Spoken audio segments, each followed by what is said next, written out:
ഈ പ്രവാസി പെൻഷന് വേണ്ടി അപേക്ഷിച്ച ആളുകളുടെ അറിവിലേക്കായിട്ടുള്ളൊരു വീഡിയോ ആണ് കേട്ടോ. പ്രവാസി പെൻഷന് വേണ്ടി അപേക്ഷിച്ച ആളുകൾ എന്ന് പറയുമ്പോൾ നമ്മൾ ഈ ഒരു പ്രവാസി വെൽഫെയർ ബോർഡിൻ്റെ അംഗത്വത്തിന് വേണ്ടി അപേക്ഷിച്ചതല്ല, മറിച്ച് അംശാദായത്തിൻ്റെ അടവ് കഴിഞ്ഞ്, അതായത് നിങ്ങൾക്ക് 60 വയസ്സായി നിങ്ങളുടെ പെൻഷൻ ഏജ് എത്തി പെൻഷന് വേണ്ടി അപേക്ഷിച്ച് കഴിഞ്ഞിട്ടുള്ള ആളുകളുണ്ടാവുമല്ലോ, അത്തരത്തിലുള്ള ആളുകൾക്ക് വേണ്ടിയിട്ടുള്ളൊരു വീഡിയോ ആണ് ഇട്ടത്. ഒരുപാട് പേര് നമ്മൾ വീഡിയോ ചെയ്യുമ്പോൾ കമൻറ്റ് ചെയ്യുന്നുണ്ട്, അപേക്ഷിച്ചിട്ട് 8 മാസമായി, 9 മാസമായി, 10 മാസമായി, ഇതുവരെ ഒരു റീപ്ലേയും ഇല്ല, പെൻഷനൊന്നും വന്നിട്ടില്ല എന്ന് ഒരുപാട് പേര് പറയുന്നുണ്ട്.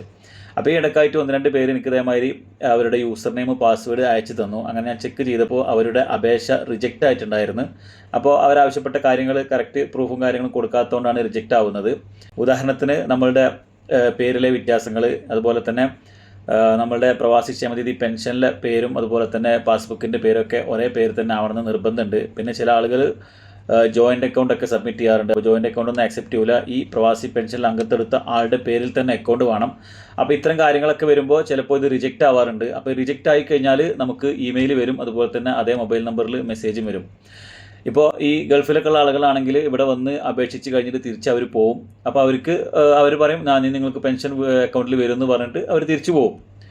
സത്യത്തിൽ യൂസർ നെയിം പാസ്വേഡ് വരെ വാങ്ങിക്കാതെ ആയിരിക്കും ഇവർ പോകുന്നുണ്ടാവുക. എന്നിട്ട് പറയും ഞങ്ങൾ അപേക്ഷിച്ച് 1 കൊല്ലമായി 1.5 കൊല്ലമായി ഇതുവരെ ഒരു റീപ്ലേയും ഇല്ല, പെൻഷൻ വന്നിട്ടില്ല എന്ന് പറയും. അപ്പോൾ ഈ ആളുകൾ, ഇത്തരത്തിലുള്ള ആളുകൾ പെൻഷൻ അപേക്ഷിക്കുന്ന സമയത്ത് നമുക്കൊരു യൂസർ നെയിമും പാസ്വേഡും ഉണ്ടാവും. ഞാൻ എപ്പോഴും പറയാറുള്ള കാര്യമാണ്, നമ്മൾ അംഗത്വം എടുക്കുന്ന സമയത്ത് തന്നെ ഈ ഒരു യൂസർ നെയിം പാസ്വേഡ് നിർബന്ധമായിട്ടും നിങ്ങൾ സൂക്ഷിച്ച് വെക്കണം എന്നുള്ളത്. നമ്മൾ രജിസ്റ്റർ ചെയ്തിട്ടുള്ള മൊബൈൽ നമ്പർ ആയിരിക്കും യൂസർ നെയിം, അതുപോലെ തന്നെ രജിസ്റ്റർ ചെയ്തിട്ടുള്ള ഇമെയിൽ ID ആയിരിക്കും യൂസർ നെയിം.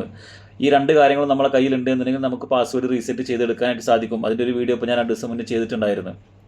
അപ്പോൾ ഈ ഒരു യൂസർ നെയിം പാസ്വേഡ് വെച്ചിട്ട് ഈ പെൻഷന് വേണ്ടി അപേക്ഷിച്ച ആളുകൾ എല്ലാ മാസവും വെബ്സൈറ്റിൽ കയറി ചെക്ക് ചെയ്യാം. ഇനി നിങ്ങൾ വിദേശത്താണ്, അല്ലെങ്കിൽ നിങ്ങൾക്കിത് ഇതിനുള്ള അറിവില്ല, ഈ ഒരു വെബ്സൈറ്റിൽ കയറിയിട്ട് യൂസർ നെയിമും പാസ്വേഡ് അടിച്ചുകൊണ്ട് ഇത് ചെക്ക് ചെയ്യാൻ കഴിയില്ല എന്നുണ്ടെങ്കിൽ നിങ്ങളുടെ വീട്ടിൽ മക്കളുണ്ടാവും, മക്കളുടെ കയ്യിൽ കൊടുക്കുക. നിങ്ങളുടെ സഹോദരങ്ങളുണ്ടാവും, ആരുടെങ്കിലും കയ്യിൽ കൊടുത്തിട്ട് ഒന്ന് ചെക്ക് ചെയ്യിപ്പിക്കുക, വെബ്സൈറ്റിൽ ലോഗിൻ ചെയ്തിട്ട് നോക്കുക. അപ്പോൾ എന്തെങ്കിലും കാരണം കൊണ്ട് അത് റിജക്റ്റ് ആയിട്ടുണ്ടെങ്കിൽ നമുക്കത് റീസബ്മിറ്റ് ചെയ്യാനായിട്ട് സാധിക്കും. ഇപ്പോൾ ഈ ഡയറി ഞാൻ നേരത്തെ പറഞ്ഞല്ലോ, 1-2 പേരുടെ ഞാൻ ചെക്ക് ചെയ്തപ്പോൾ അവരൊക്കെ പറഞ്ഞു 9 മാസമായി, 12 മാസമായി എന്ന് ഒരാൾ പറഞ്ഞത്, ഇതുവരെ ഒരു റിപ്ലൈ ഇല്ല, പെൻഷൻ വന്നിട്ടില്ല എന്നുള്ള. അങ്ങനെ യൂസർ നെയിം പാസ്വേഡ് വാങ്ങി ചെക്ക് ചെയ്തപ്പോൾ അദ്ദേഹം കൊടുത്ത ഡോക്യുമെൻറ്റിൽ മിസ്റ്റേക്ക് കാരണം അത് റിജക്റ്റ് ആയിട്ടുണ്ട്, വീണ്ടും റീസബ്മിറ്റ് ചെയ്യാനാണ് പറയുന്നത്. അപ്പോൾ ഇത്തരത്തിലുള്ള മിസ്റ്റേക്കുകൾ ഒരുപാട് പേർക്ക് വരുന്നുണ്ട്. പെൻഷന് അപേക്ഷിച്ച ആളുകൾ നിർബന്ധമായിട്ടും ഓരോ മാസവും കൃത്യമായി നിങ്ങൾ എല്ലാ ആഴ്ചയിലും ചെക്ക് ചെയ്തോളൂ. 1-2 പ്രാവശ്യം നിങ്ങളിത് വെബ്സൈറ്റ് വഴി ചെക്ക് ചെയ്യുമ്പോൾ നിങ്ങൾക്ക് ഓട്ടോമാറ്റിക്കായി ഇതിനെക്കുറിച്ച് മനസ്സിലാവും, എങ്ങനെയാണ് ഇത് ചെക്ക് ചെയ്യേണ്ടത്, എങ്ങനെയാണ് ലോഗിൻ ചെയ്യേണ്ടത് എന്നൊക്കെ.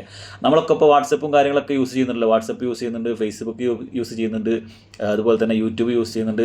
ഇതൊക്കെ എളുപ്പമായി നമ്മുടെ മൊബൈലിൽ എല്ലാ കാര്യങ്ങളും നമുക്ക് ചെയ്യാനായിട്ട് സാധിക്കും. അതുപോലെ തന്നെ വളരെ സിമ്പിളാണ് ഈ ഒരു പ്രവാസി വെൽഫെയറിൻ്റെ വെബ്സൈറ്റ് എന്ന് പറയുന്നത്. നമ്മുടെ യൂസർ നെയിം അടിക്കുക, പാസ്വേഡ് അടിക്കുക, സ്ക്രീനിൽ കൊടുത്തിട്ട് ഒരു ക്യാപ്ച. ഒരുപാട് പേര് ചോദിക്കുന്നുണ്ട് ഈ ക്യാപ്ച എന്ന് പറഞ്ഞാൽ എന്താ സംഭവം എന്നുള്ളത്. അപ്പോൾ നമ്മളിത് ചെയ്യുന്നത് ഹ്യൂമൻ ബീയിങ്ങിനെ അല്ലെങ്കിൽ മനുഷ്യൻ തന്നെയാണ് ഇത് ഈ ഒരു വെബ്സൈറ്റിലേക്ക് ലോഗിൻ ചെയ്യുന്നത് എന്ന് വെബ്സൈറ്റിന് തിരിച്ചറിയാനായിട്ടുള്ളൊരു സെക്യൂരിറ്റി ഓപ്ഷനാണ് ഈ ഒരു ക്യാപ്ച എന്ന് പറയുന്നത്. പലരും പറയുന്നുണ്ട് അടിച്ചു കൊടുത്താൽ ക്യാപ്ച ഇങ്ങനെ മാറി മാറി വരികയാണ്, വേറെ ഒന്നും സംഭവിക്കുന്നില്ല. അപ്പോൾ നിങ്ങൾ അടിക്കുന്ന ക്യാപ്ച കറക്റ്റ് ആവാത്തത് കൊണ്ടാണ് ഇത് മാറി മാറി വരുന്നത്. ചിലപ്പോൾ സ്മോൾ ലെറ്റർ ആണെങ്കിൽ, ചെറിയ അക്ഷരമാണെങ്കിൽ ആ ചെറിയ അക്ഷരം തന്നെ ടൈപ്പ് ചെയ്ത് കൊടുക്കണം, അല്ല വലിയ അക്ഷരമാണെങ്കിൽ അത് വലിയ അക്ഷരം തന്നെ ടൈപ്പ് ചെയ്ത് കൊടുക്കണം. ചിലപ്പോൾ O എന്നുള്ള ഇംഗ്ലീഷ് അക്ഷരം വരും, പക്ഷേ നിങ്ങളത് 0 എന്ന് വിചാരിച്ചിട്ട് അവിടെ 0 ഇട്ട് കൊടുക്കും. Oയും 0യും എപ്പോഴും ആളുകൾക്ക് മാറുന്നൊരു സംഭവമാണ്. അപ്പോൾ അത്തരം കാര്യങ്ങളൊക്കെ ശ്രദ്ധിച്ച് കറക്റ്റായിട്ട് അത് അടിച്ചു കൊടുത്തു കഴിഞ്ഞാൽ നമുക്ക് തന്നെ വെബ്സൈറ്റിൽ കയറി ചെക്ക് ചെയ്യാനായിട്ട് സാധിക്കും. ആ വെബ്സൈറ്റിൽ കയറി കഴിഞ്ഞാൽ അതിൻ്റെ ഫ്രണ്ട് ഭാഗത്ത് തന്നെ നിങ്ങളുടെ ആ ഒരു അപ്ഡേഷൻ അവിടെ കിട്ടും, സബ്മിറ്റഡ് ആണോ, അപ്രൂവ്ഡ് ആണോ, പിന്നെ എന്തെങ്കിലും റിജക്റ്റഡ് ആണോ എന്നുള്ളതൊക്കെ. അപ്പോൾ അതിനനുസരിച്ച് റിജക്റ്റഡ് ആണെങ്കിൽ നമുക്ക് വീണ്ടും അത് റീഅപ്ലൈ ചെയ്യാനുള്ള ആ ഒരു എന്താണോ പിന്നെ അതിൽ മിസ്റ്റേക്ക് വന്നത് അത് റെക്ടിഫൈ ചെയ്തിട്ട് വീണ്ടും നമുക്ക് റീഅപ്ലൈ ചെയ്യാനായിട്ട് സാധിക്കും. അപ്പോൾ അതിനെന്ത് ചെയ്യണം, കൃത്യമായിട്ട് എല്ലാ മാസവും ഈ ഒരു കാര്യം നമ്മൾ ചെക്ക് ചെയ്തുകൊണ്ടേയിരിക്കണം. ഒരുപാട് പേര് ഇതേപോലെ പറഞ്ഞതിൻ്റെ അടിസ്ഥാനത്തിലാണ് ഞാൻ ഈ ഒരു വീഡിയോ പറഞ്ഞത്. 2 പേർക്കൊക്കെ ഞാൻ ചെക്ക് ചെയ്തപ്പോൾ ഈ ഒരു മിസ്റ്റേക്ക് വരും ചെയ്തിട്ടുണ്ട്. അപ്പോൾ അതുകൊണ്ട് പ്രവാസി പെൻഷന് വേണ്ടി നിങ്ങൾ അംശാദായം അടവൊക്കെ കഴിഞ്ഞ് പെൻഷന് വേണ്ടി അപേക്ഷിച്ച ആളുകളാണ് എന്നുണ്ടെങ്കിൽ നിർബന്ധമായിട്ടും നിങ്ങളുടെ യൂസർ നെയിമും പാസ്വേഡ് വെച്ച് പിന്നെ നിങ്ങൾ എല്ലാ മാസം അല്ലെങ്കിൽ എല്ലാ ആഴ്ചയിലും നിങ്ങൾ വെബ്സൈറ്റിൽ കയറി ചെക്ക് ചെയ്ത് നോക്കുക.